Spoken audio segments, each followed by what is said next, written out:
Eu fico lá nos meus estudos e uma afirmação dessa, ele deu seu filho na cruz. O que quer dizer isso? Então, quanto mais a gente estuda, mas, meu Deus, o que é isso? Como diz o salmista e o profeta, isso é grande demais para eu entender. Isso é profundo demais para eu entender. Senhor, tem misericórdia de mim. Quer entender porque todo mundo sabe na igreja, todo mundo, isso aí todo mundo sabe. Seja crente ou não crente, todo mundo sabe disso. Agora, entender isso espiritualmente, meu Deus, me ajuda, porque é complicado o negócio você entender isso. Deus deu o filho dele para morrer numa cruz, para pagar os meus pecados. Você sabe a profundidade disso? Complicado, irmãos. A gente precisa pedir graça de Deus para entender essas coisas. Por isso que o governador lá disse a Paulo explicando para ele as coisas, essas muitas letras estão te fazendo delirar. O cara não tinha condição de entender aquilo que o Paulo falou. As muitas letras estão te fazendo delirar. Nós temos agora, cadê Caio? Vamos, já está? Então vamos cantar agora um cântico, que quando eu botei esse cântico aqui, é um cântico de louvor, obviamente, ao nosso Senhor. Mas eu quando coloquei, eu estava pensando em Natália. Então Natália vai cantar esse cântico com o coração. Essa Vitória Natália, ela já estava meio esmorecida. Nada de esmorecer. Nada de esmorecer. Vamos para frente. Rei dos reis, o Senhor Deus.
Se você sabe que teve um chamado do Senhor, não esmoreça. Vai chegar a hora, chegou, vamos para frente.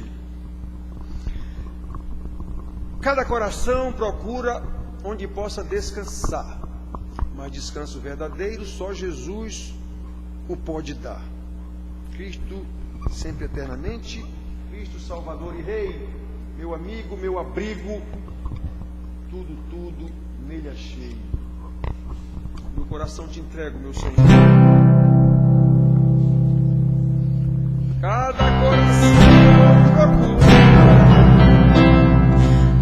onde possa descansar,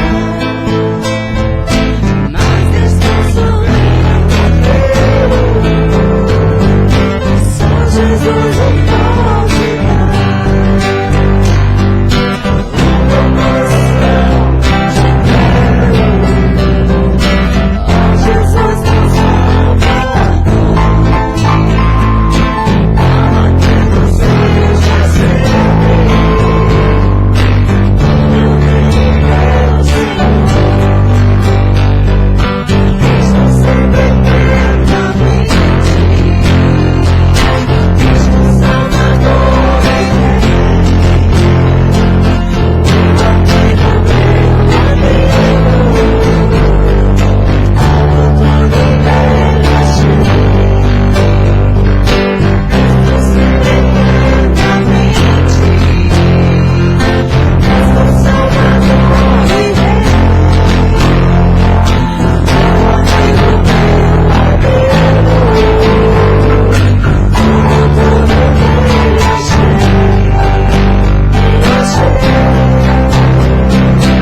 nosso Deus, Pai maravilhoso, nós te agradecemos, Pai, por estarmos aqui, por esse momento de louvor. Receba a nossa adoração em forma de cântico, Senhor.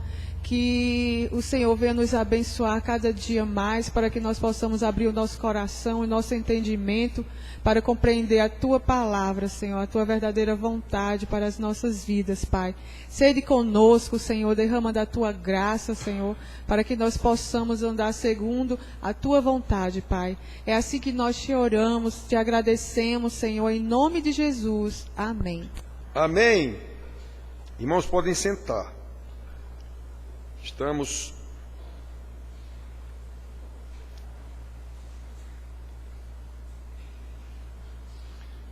poucos,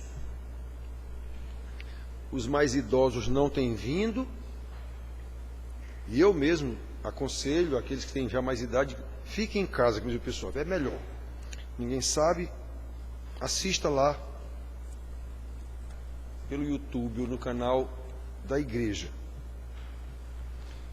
Irmãos, vamos abrir nossas Bíblias no Evangelho de João.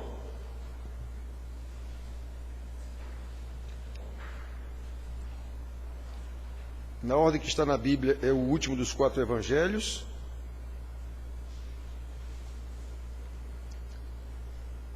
Vamos ler no capítulo 17.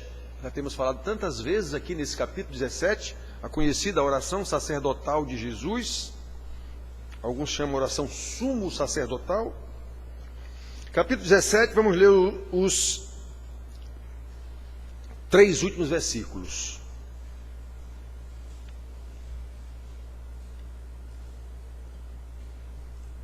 (24, 25 e 26).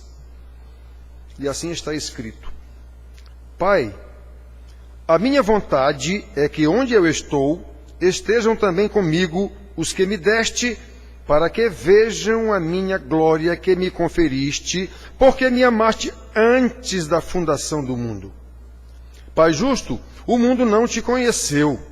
Eu, porém, te conheci, e também estes compreenderam que tu me enviaste. Eu lhes fiz conhecer o teu nome, e ainda o farei conhecer, a fim de que o amor com que me amaste esteja neles, e eu neles esteja. Então, irmão, esse capítulo 17 de João, repito, conhecido como a oração sacerdotal de Jesus, ele é o final das instruções que Jesus estava dando aos seus discípulos. Desde o capítulo 13, aqui de João, desde o capítulo 13, tudo que está escrito ali, Jesus falando, ele já estava reunido com seus 12 discípulos na chamada última ceia. Então esse capítulo, não é, que nós já falamos tantas vezes aqui, e haveremos de falar ainda outras tantas vezes, porque não há como esgotar a maravilha de uma oração de Deus.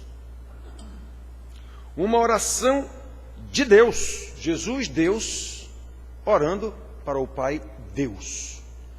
Então eu já disse para vocês, os 6 primeiros versículos da oração aqui do capítulo, ele está falando da relação dele com o Pai. Eu, tu, eu, tu, eu, tu. Os 6 primeiros versículos. A partir do 7 até o 19, ele está falando com o Pai sobre os seus 12 discípulos que estavam ali com ele naquele momento, inclusive Judas. Lá no 12, no versículo 12, ele exclui Judas. Nenhum dos que tu me deste eu perdi, a não ser o filho da perdição, para que se cumprissem as escrituras. Então ali Judas, praticamente ele já disse que um estava perdido. Bom, mas até lá, até o 19, ele está falando com o Pai, mas agora acerca dos seus discípulos, pedindo pelos seus discípulos, intercedendo por eles. E diz claramente lá no versículo 9, Pai, eu não te peço pelo mundo todo, eu te peço por estes aqui que tu me deste. Aí no versículo 20 em diante, até o 26 que lemos aqui, ele nos inclui. E eu não oro somente por estes aqui, eu oro também por todos aqueles que haverão de crer na pregação deles. Muito bem, aí nós entramos, não é, irmãos? Como esta oração é maravilhosa. Eu li um livro em que o autor do livro falava de um determinado pastor não sei de onde, que esse pastor não sei de onde dizia que nunca se atreveu a pregar nesse capítulo 17 de João, porque ele entendia que era uma oração, como eu disse agora, de Deus, para Deus, e ele não tinha condição, ele não se achava digno, digamos assim, ou sei lá o quê, ele não se achava com competência para mergulhar tão profundamente numa oração de Deus para Deus. Aí, segundo o autor do livro, diz que esse pastor, no entanto, no leito de morte, pediu para que ficassem lendo para ele esse capítulo 17 até ele morrer. E assim foi feito. Não estou aqui dizendo se ele estava certo ou errado em não pregar. A Bíblia está aqui para nos ensinar e nós aprendemos até o limite da nossa capacidade de aprender com o nosso Senhor. Então o homem lá com certeza era muito mais sabido do que eu, achou que não podia pregar nesse, depois eu vou pregar tantas vezes ainda aqui, porque tem ensinamento do Senhor para nós aqui. Então nós podemos ver em primeiro lugar, irmão, nessa pregação, que nós temos que apreciar aqui uns 3 aspectos agora. Nós temos que considerar, olhem como Jesus se dirigiu a Deus. Como eu disse para vocês, é uma oração de Deus para Deus. Pai, a minha vontade é. Não há outra oração assim na Bíblia. Nenhum outro servo de Deus se dirige a Deus desse jeito. A minha vontade é. Nenhum. Nem Abraão, que Deus chamou de amigo. Deus chamou Abraão de amigo. Quando ele se dirigiu a Deus, intercedendo por Sodoma e Gomorra, ele diz assim: eis que me atrevo a falar ao Senhor, eu que sou pó e cinza. Olhem como é que um servo se dirige ao seu Senhor. Ele sabe quem é este Senhor. Nós vemos Isaac, filho de Abraão, se dirigindo a Deus do mesmo jeito. Nós vemos Jacó se referir a Deus como o temor de Isaac. Nós vemos Moisés se dirigindo a Deus da forma que se dirigia. Senhor, o teu nome, o teu grande nome, meu Senhor. Nós vemos Josué, continuador da obra de Moisés, e introduziu o povo na Terra Santa, na Terra Prometida, do mesmo jeito. Nós vemos Davi orando: quem sou eu, quem é a minha casa? Tudo é teu, meu Senhor. Salomão, do mesmo jeito, orando. Nós vemos todos os profetas de Deus, na sequência, como está na Bíblia, orando ao Senhor de uma forma, eles sabem quem é Deus.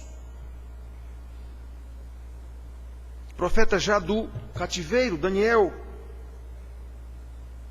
que desde jovem demonstrou uma fidelidade, um temor ao Senhor, mais temor ao Senhor do que a Nabucodonosor. E quando ele orou ao Senhor, ele disse assim: ó Senhor, ouve, Senhor. Ó Senhor, perdoa, Senhor. Ó Senhor, atende-nos e age, meu Senhor. Não te retardes por amor de ti mesmo, Deus meu.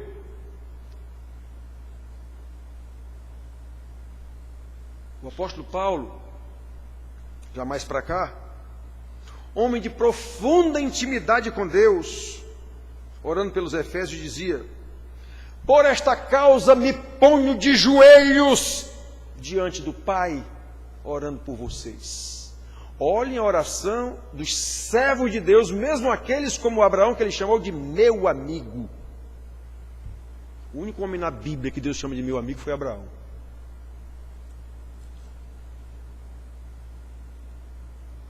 Jesus não. Ele orou: Pai, a minha vontade é. Era Deus orando para Deus. Percebe a diferença, irmãos? Pecadores, quando se dirigem a Deus, quanto maior é o seu conhecimento de Deus, maior será o seu temor e reverência a Deus. Essas orações, eu determino, eu exijo, esse povo não tem um desses que sejam salvos, nem serão, ainda tem mais essa. Deus é maravilhoso? É. É misericórdia? É. Mas também está escrito lá que ele não trata com soberbos, não trata com arrogantes. E uma pessoa arrogante desse jeito não recebeu a revelação de Deus. Então não tem mais jeito. Muito bem, irmãos, então reparem bem. quanto maior for a intimidade com Deus, quanto maior for o conhecimento de Deus, maior será o temor e tremor de Deus, porque ele sabe exatamente quem é esse Deus. Porém, a forma que o Senhor Jesus se dirigiu a ele foi diferente. Pai, a minha vontade é.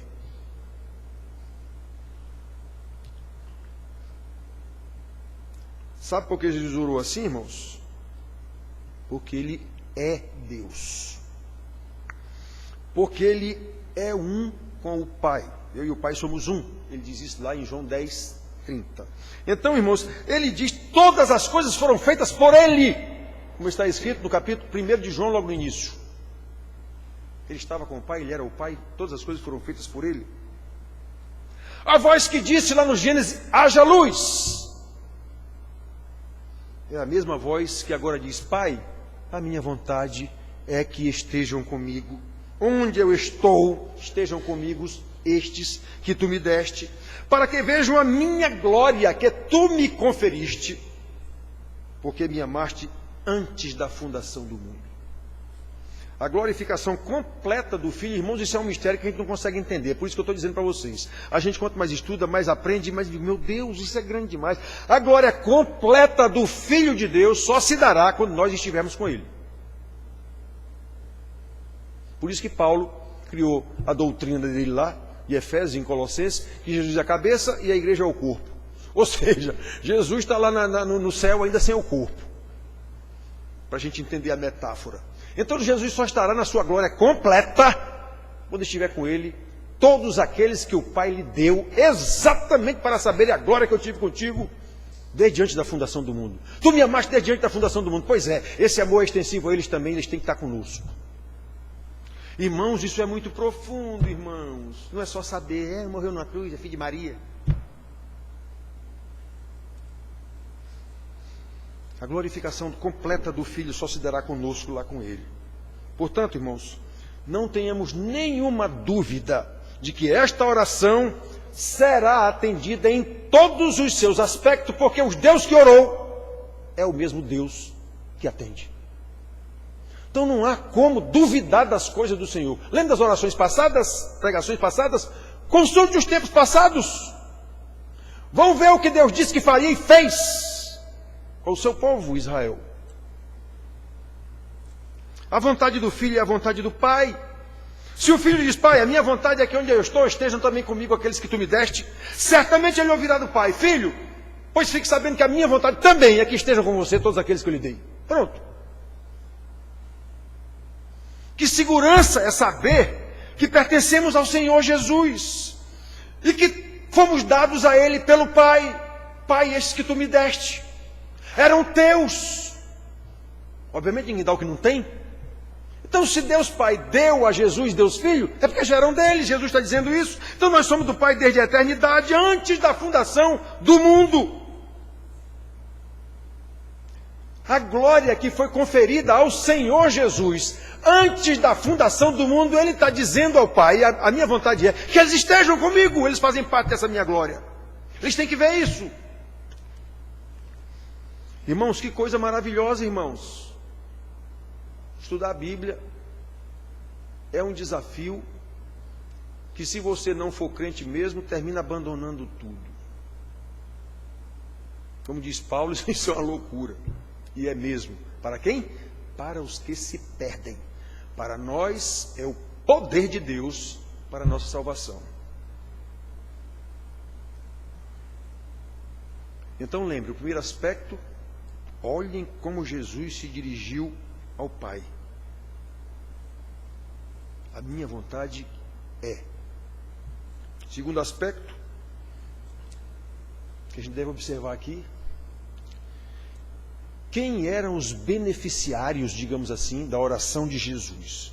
Por quem foi que ele orou? Foi por ele mesmo?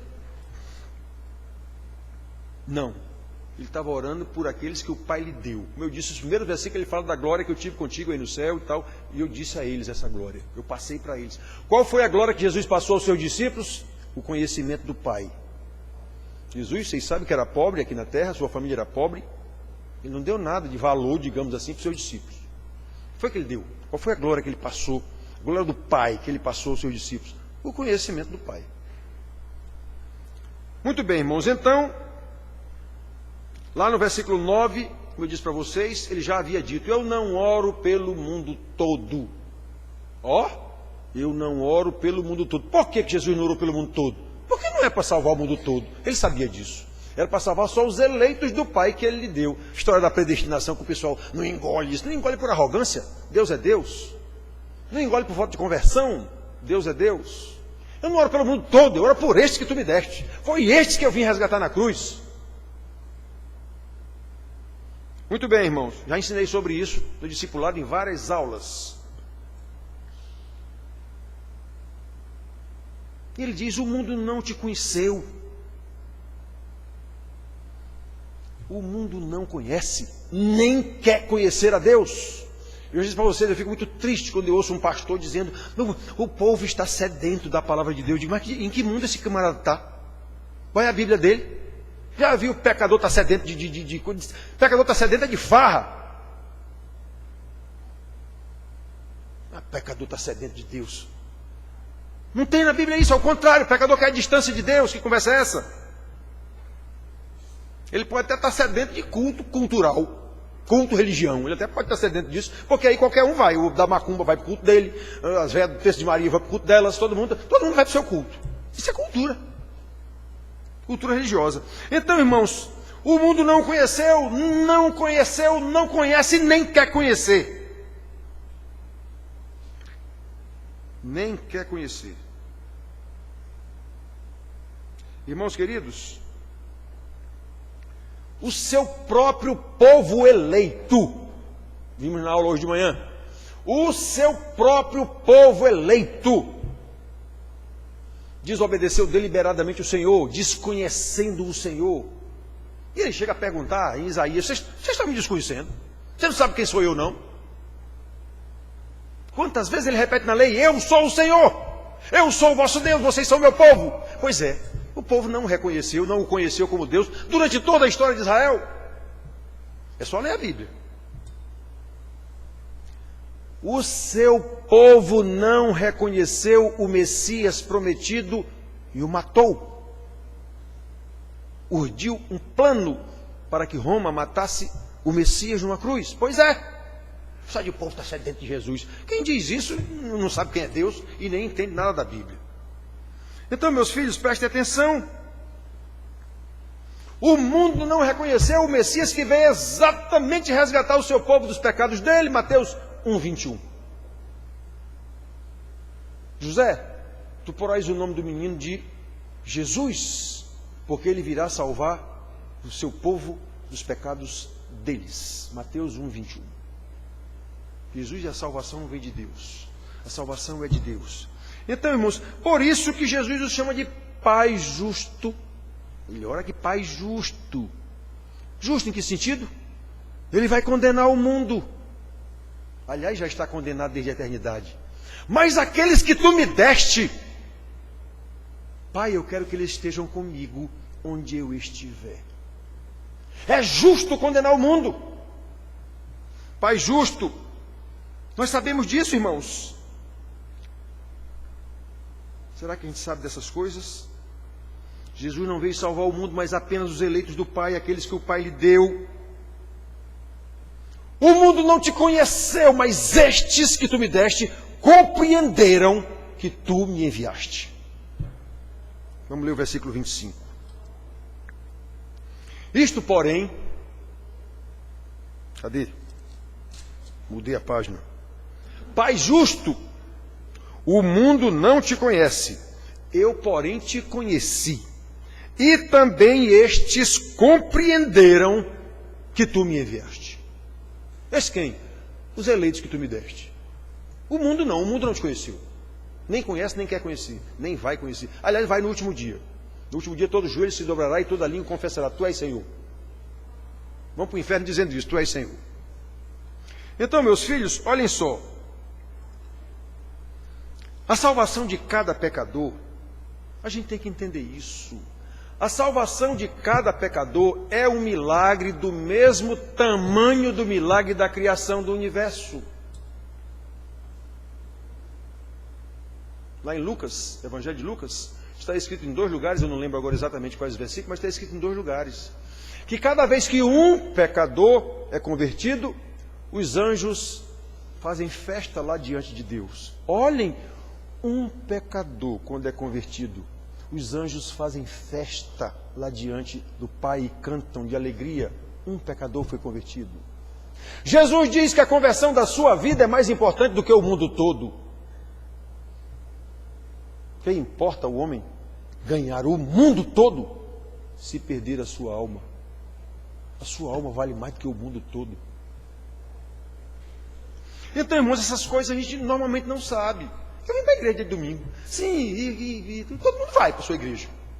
Eu me preocupo tanto com isso, eu luto tanto para ensinar vocês. Então, irmãos, olhem só. Olhem só. A salvação de cada pecador é um milagre que antecede a fundação do mundo. Paulo diz isso lá em Efésios 1:4. Vamos ler bem rapidinho aqui, Efésios 1:4. Assim como nos escolheu nele quem é em Cristo, assim como Ele nos escolheu em Cristo, antes da fundação do mundo, para sermos santos e irrepreensíveis perante Ele. É disso que Jesus está falando na sua oração aqui, é disso que Paulo está ensinando aqui a esses Efésios. É a mesma coisa. É a mesma coisa, irmãos queridos. Isso é tremendo. Por isso, somente aqueles que já eram do Pai, Ele deu ao Filho, obviamente, antes da fundação do mundo. Estes foram dados ao Filho, e todos que foram dados ao Filho, vêm ao Filho. Ele mesmo diz isso. Aquele que o Pai me dá, esse virá a mim, e mais ninguém o arrebata da minha mão. Ele também diz isso. Estes compreenderam o poder, compreenderam a majestade de Jesus, compreenderam a sua glória, compreenderam a justiça de Deus, ao condenar o mundo e escolher os seus eleitos que Ele deu a Cristo, enviar Cristo para salvar esses eleitos, a fim de que fossem exatamente dados ao Filho. Pai, esses que Tu me deste já eram Teus, e eu agora Te peço, Pai, a minha vontade é que eles estejam comigo. O Senhor não me deu? Pois eu quero que eles estejam comigo para verem a minha glória, para verem o amor que Tu tens por mim desde diante da fundação do mundo. Meu Deus, irmãos queridos. Eu acho que foi domingo passado que a gente falou, no louvor do último dia, começa com os 4 seres viventes, eu não sei o que é isso. Os 24 anciãos, esses eu sei, a Bíblia diz. Depois, milhares e milhões de anjos, cantando ao Cordeiro de Deus, ao que está sentado no trono e ao Cordeiro, seja a honra, a glória e o louvor, estão cantando lá. E depois, todo ser que respira em toda a terra, todos louvando o Cordeiro. Irmãos, isso é tremendo, eu fico imaginando essa cena, de meu Deus do céu. Às vezes a gente está em alguma igreja muito grande, com tantas 1000 pessoas, e no momento do louvor, aquele multidão de gente cantando, a gente só falta flutuar. Eu já tive uma ocasião numa igreja, de meu Jesus, imagine no último dia, quando tiver todo mundo cantando louvor a Deus. Aqui dentro dessa igreja, eu estou quase flutuando. Pois é, irmãos, porque a música nos eleva, na verdade a música nos eleva. A gente tem que ter muito cuidado, pessoal, de louvor, música, porque isso mexe com as nossas emoções.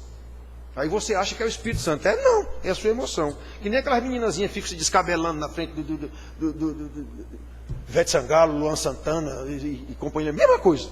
Mesma coisinha, é o mesmo sentimento. Então, irmãos, é a mesma emoção. Então nós temos que prestar muita atenção, meus filhos. Aí aqui eu faço algumas perguntas. Será que todos aqui têm convicção de que são eleitos do Pai, que foram dados ao Filho?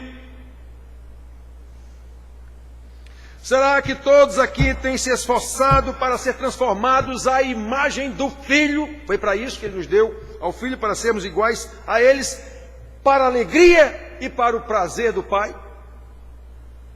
Eu já disse, até os anjos fazem festa quando um pecador se converte. Se as respostas forem sim, irmãos, então perseveremos em uma vida de santidade, o que não é nada fácil. O nome disso chama-se batalha espiritual. Vida de santidade quer dizer você vai viver contra os valores do mundo. É só isso. Você vai viver contra as suas vontades, É só isso. Quem quer me seguir, negue-se a si mesmo. É isso. Deixe de fazer a sua vontade para fazer a vontade do Senhor. Como é que eu vou saber qual é a vontade do Senhor? Se eu estudar a sua palavra, em oração, na iluminação do Espírito Santo, pelo ensino de um pastor. Não tem como ser diferente disso. Está na Bíblia que tem que ser assim.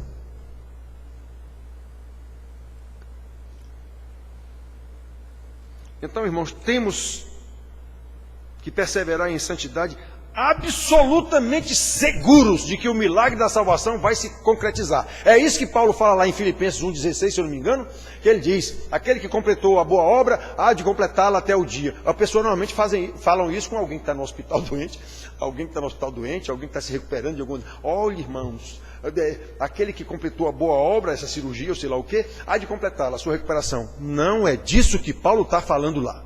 Paulo está falando de salvação, santificação e glorificação. Ele está falando da obra completa da salvação. Então, nesse caso aqui, tem um ser. Você sabe que foi eleito de Deus e dado ao Filho? Sabe? A sua vida evidencia isso. Numa vida de santidade crescente.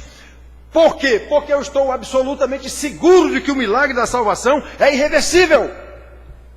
Eu tenho que andar na direção do Filho.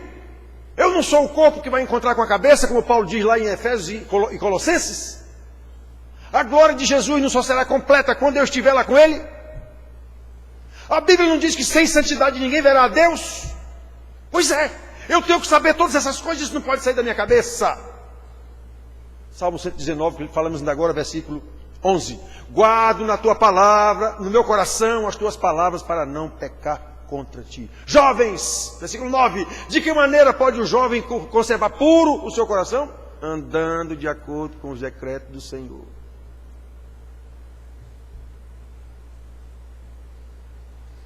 Irmãos queridos, se nós fomos dados ao Pai pelo Filho, não é, dado ao Filho pelo Pai, isso aconteceu desde diante da fundação do mundo. Portanto, irmãos, devemos observar nesse segundo aspecto por quem é que Jesus está orando. Ele mesmo diz, não é pelo mundo todo não, é pelos eleitos que tu me deste. Tanto esses 12 que estão aqui agora, excluindo Judas, como todos os que vierem a crer na pregação deles. Versículos 20 em diante. Aí o terceiro ponto, para a gente terminar. Deus deu àqueles que já eram dele, obviamente. Esse é o terceiro ponto. Jesus faz esse pedido ao Pai e apresenta um argumento. A base da sua petição. Porque me amaste antes da fundação do mundo. O Senhor Jesus está lembrando ao Pai que a base da sua oração de dizer a minha vontade é, a base desse pedido dele é a sua unidade com o Pai desde a eternidade. É o amor Pai-Filho desde a eternidade. É interessante que ele não fala aqui nessa oração sobre o Espírito Santo, mas ele está em linha com o Pai. E ele, enquanto estava aqui na terra, na sua obra, recebeu o Espírito Santo no batismo, e o Espírito Santo saiu dele na crucificação, digamos assim, que ali ele ficou só, como está escrito. Então, irmãos, ele estava no poder, estava dizendo isso no poder do Espírito Santo. Não se trata, ele está dizendo e deixando claro aqui, de um amor criado. Amor de mãe pelo filho, que é um amor dos amores que a gente conhece na terra, que é o maior amor que tem, o de uma mãe por um filho. Não se trata do nosso amor pelo Pai, não se trata sequer do amor dos anjos, seres celestiais, que ficam lá louvando o nome do Senhor o tempo todo. Nem isso. Não é um amor criado. Esses amores criados apenas refletem o amor de Deus em nós. Como João diz lá em 1 João 4:19, nós amamos porque Ele nos amou primeiro. Então esse amor que Jesus está falando com o Pai não é um amor criado. É o amor. Deus é amor. Eu e o Pai somos um. Tu me amaste desde antes da fundação do mundo. É desse amor que Jesus está falando. E é esse amor que Ele está pedindo que seja dado a nós, porque nós fazemos parte da sua glória. Irmãos, isso é muito profundo, irmãos.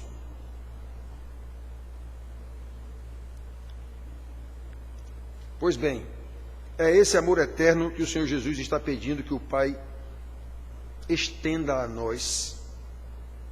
É assim que ele pediu no versículo 21 aqui. Nós lemos do 24 em diante, mas no 21 ele diz assim: a fim de que todos sejam um, esses que ainda irão crer na pregação desses 12 que eu estou pedindo aqui, a fim de que todos sejam um, como és tu, ó Pai, em mim, e eu em ti. Eu e o Pai somos um, João 10:30. Tu me amaste desde a fundação do mundo, pois é, assim como nós somos, eu quero que eles sejam também. Também sejam eles em nós. Para quê? Para que o mundo saiba que tu me enviaste. Esses aqui já compreenderam que tu me enviaste. Ele diz aqui no versículo 25, nós dissemos agorinha: o mundo não te conheceu, mas eu te conheci. E esses aqui compreenderam que tu me enviaste. Pois é, como eu sou um contigo, Pai, e tu és um comigo, eu quero que eles sejam também um conosco. Meu Deus, irmão, vocês sabem o que é isso? É só vir para a igreja dia de domingo?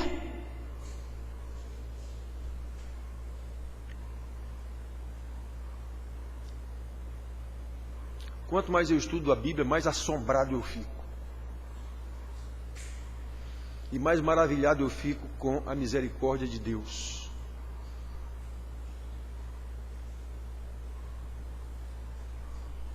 O sujeito que eu mais admiro na Bíblia é Moisés. Eu já disse para vocês isso aqui. Fora Jesus, claro. No Velho Testamento. No Novo Testamento é Paulo. Mas Moisés, Deus em mais de uma ocasião disse: sai do meio, Moisés, sai do meio que eu vou acabar essa mundiça aí, como eu digo aqui na Paraíba. Eu vou acabar essa mundiça aí, de ti eu farei um povo decente. Como se... E Moisés: Senhor, é o teu povo, Senhor. É o teu povo, Senhor, não faça isso. Fosse eu dizer isso mesmo, Senhor, acabe mesmo, acabe com tudo, não escapa um aí. Pronto, de mim eu sou bom, faça de mim um povo bom. Fosse eu, no mínimo eu diria isso. Mas Moisés diz: meu Senhor é o teu povo, o que é que vão dizer do teu grande nome? Vão dizer que o Senhor tirou esse povo do Egito e agora não tem condição de levá-los conforme prometeu. É isso que vão dizer. Olha o teu nome, Senhor. Meu Deus, que conhecimento desse Deus tremendo. Então, irmãos queridos, quanto mais eu leio e estudo, mais assombrado eu fico de ver a realidade. A realidade de Israel. Mesma realidade da igreja. Quer dizer, lembra não, está pior um pouco a igreja, porque vai piorando, mesmo Jesus disse que vai piorar até o final. Ele não disse? Quando vier o filho do homem, porventura encontrará fé na terra? A resposta a essa pergunta é não. Obrigatoriamente, isso é uma pergunta retórica. Obrigatoriamente não. E ele também diz: quando vier o filho do homem, será como no dia de Noé. O que foi que aconteceu? O pobre de Noé pegou 100 anos, chamando o povo ao arrependimento. Quem foi que se arrependeu? Nenhum. Nenhum. Só ficou ele e a família dele. Pois é, Jesus disse que quando ele vier no final, será assim. Isso vale ou não vale? Quem disse foi o Senhor Jesus. Então como é que a gente vê as igrejas cada vez mais cheias? 10 mil, 5 mil, 200 mil, não sei quanto, é pastor famoso. Tem coisa errada aí. Tem coisa errada aí. Obviamente não é a palavra do Senhor que está errada. Muito bem, meus irmãos queridos. O Senhor Jesus nos considera como parte dele, parte de si. E é assim que ele termina a sua oração no versículo 26. Eu lhes fiz conhecer o teu nome e ainda o farei conhecer. Está aqui, a palavra está aqui nos fazendo conhecer cada vez mais. Eu sou a palavra, ele disse isso. A fim de que o amor com que me amaste esteja neles e eu neles esteja. Meu Deus, eu já lhes fiz conhecer e ainda o farei conhecer mais. Lá no versículo 17 aqui dessa oração ele diz: Pai, santifica-os na verdade, a tua palavra é a verdade. Como é que Jesus já deu a conhecer e continua dando a conhecer? Pela tua palavra. Como é que a gente se santifica? Pela tua palavra. Porque a minha tristeza de ver que ninguém está interessado em estudar a palavra. Culto de oração vem todo mundo pedir bênção para Deus. Se tiver, eu acabei com esse negócio aqui, na minha opinião. Qualquer culto de oração, na minha opinião, é manipulação do emocionalismo das pessoas que estão ali. Quer ver um pastor chamar alguém ao arrependimento na reunião de oração? Ele vai só dizer que Jesus quer te abençoar. Vai orar por coisas que ele sabe que a pessoa, por pecado, provocou aquilo. E a hora vem pedir oração na reunião de oração. O pastor sabe, vou orar, irmã, vou orar por você. Oh, vamos orar, irmãos. Oh, brincadeira. Isso é um insulto a Deus. Isso é um insulto a Deus. Então, irmãos, eu dei a conhecer. Continuo dando a conhecer. Como? Pela tua palavra. Santifica-os na tua palavra. Quem é que vem para estudo de oração? Igreja com 3 mil membros, não sei o que. Estudo de oração, 12 pessoas. 20. Reunião de oração. 30, 40 mulheres, normalmente mulheres, orando por filho que ela não soube criar, orando por marido que ela não respeitou. Uma série de coisas. Normalmente é assim. Eu tenho 66 anos nessa história, vendo na igreja essa história. Então, meus filhos, esta é a base da nossa comunhão com Cristo. No princípio, Jesus, em princípio da oração aqui, observando um princípio, Jesus não está pedindo para Deus nos tornar pessoas melhores. Ele não está pedindo, torne que eles sejam bons maridos, boas esposas, bons filhos, bons pais. Ele não está pedindo isso.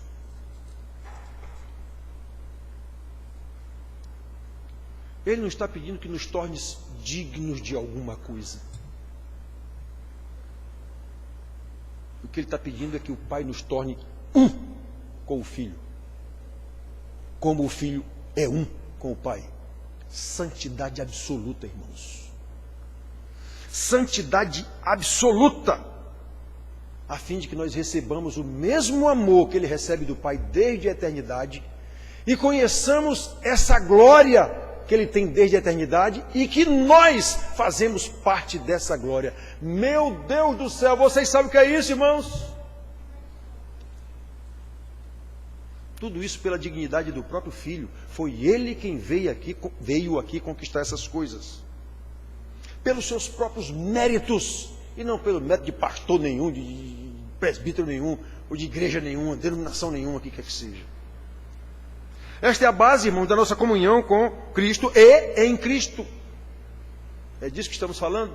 Nossa comunhão com Cristo e em Cristo. Precisamos entender essas coisas.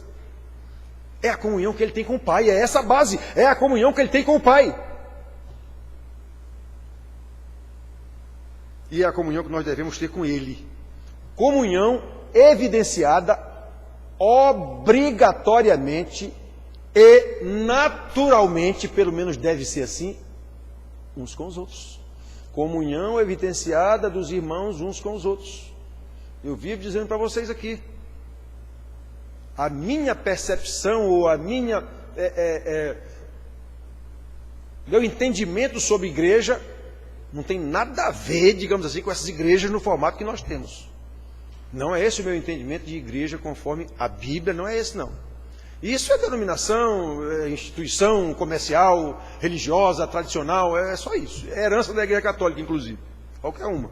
Qualquer uma é herança da Igreja Católica. Lembrem, a Igreja Católica é a Igreja Apostólica que vem lá dos apóstolos. Já começou errada lá desde Tiago, que virou o dono da igreja. Não era nem discípulo, nem foi apóstolo e virou o dono da igreja. E eles foram repreendidos pelo Senhor.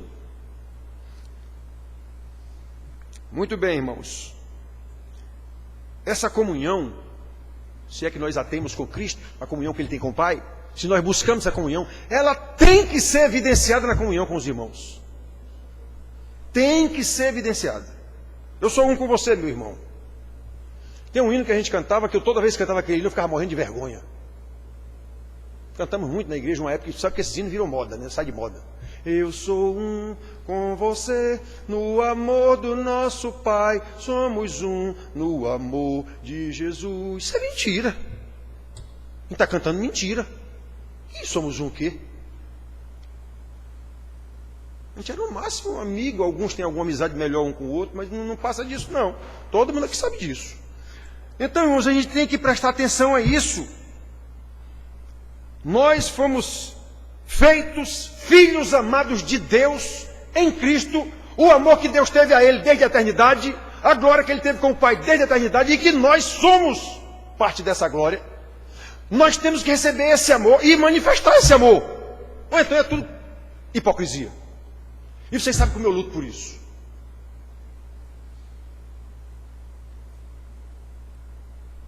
Tem que ser a comunhão dos discípulos uns com os outros, como ele disse lá no versículo 21.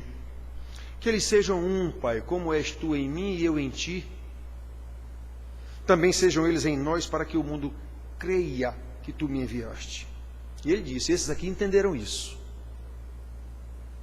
Então ele está pedindo agora por eles e pelos que vierem a crer nisso, nós lemos só essa final parte, para que nós, Pai, a minha vontade é que onde eu esteja, eles também estejam comigo, para que o mundo veja o amor que tu me tiveste desde antes da fundação do mundo. Meu Deus, meus queridos irmãos, isso é maravilhoso demais. E saibam, a oração de Jesus é a oração de Deus para Deus, então ela será obedecida integralmente. Não tem como não ser. Se a gente se arvora em querer que Deus obedeça a nossa oração, imagina de Jesus. Não é obedeça, é que é uma igualdade. O Deus que ora é o Deus que atende, nesse caso. Então, irmão, nós temos que confiar nisso. Nós temos que confiar nisso, Ele é um como o Pai. O Deus que ora é o Deus que atende. É por isso, irmãos, que Jesus ora. E como Ele é um com o Pai, assim será.